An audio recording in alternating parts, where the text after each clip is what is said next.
So, two big issues, and this is actually where we get into the meat of this, is there is no clear purpose, okay? So, who can give me a suggestion as to what the big issues are for project governance? Why doesn't it work? Anybody? Volunteers? Oh, yes, sir. It's seen as an overhead, okay? So the issue is it's seen as an overhead. Well, I've just said you're wasting time and resources, so I'm going to have to agree with you on that. Anyone else? Go on. Politics, okay, that's slightly more interesting. Politics. The big issue is politics, okay? I'm assuming that's just because we're people and we're political animals. Okay. Anyone else? Oh, at the back there. Oh, no, two. There, I've got hundreds of people now. Yeah. Okay, so if we go back to that diagram at the start, if there's no clear strategy, then the rest of it's going to fall apart, okay? And gentleman at the back? We don't understand their roles in the whole piece. Okay, which once again kind of goes to that, there's no clear definition of what governance is, and therefore it becomes very difficult to actually define what it is. The two main issues, however, I think the first one is people. It's us. So, you mentioned it there, sir, with the politics. We are political. We're selfish, we're unpredictable. Every project manager brings their personality to a project. Every stakeholder brings their personality to a project.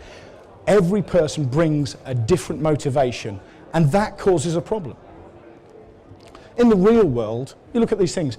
Every one of these things, I think you will agree, you've probably seen. So we don't look at whether it delivered benefit. You talk about what Gerard was talking about earlier, benefits realisation. Most organisations don't do a project because of the benefit it delivers. They do a project because somebody senior wants them to do a project. The business has said, let's do a project. Oh, right, oh, better do that, he's quite important. If my boss tells me to do a project, do I do it? Or do I go, hold on, that's a dumb idea? Most people actually go, yes sir, I'll do it, and crack on. And we can look at all of these.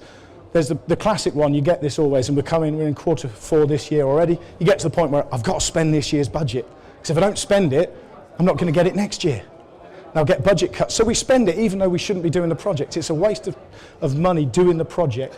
The governance isn't going to stop that because you've got the budget. You want to spend it. You want to get the budget for next year. So all of those things are problems. We are part of the problem. Just as an example, and this leads to the orange paper that was on your chairs at the start of this. And this is a quote from Warren Buffett, specifically talking about a company takeover.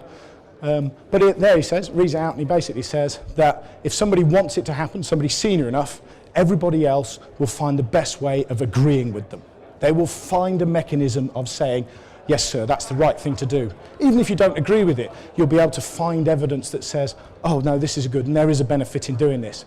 And there's the statement at the end. Only in fairy tales are emperors told that they're naked. How many times do people actually stand up to the boss and go, you know what, in the nicest possible way, you're an idiot.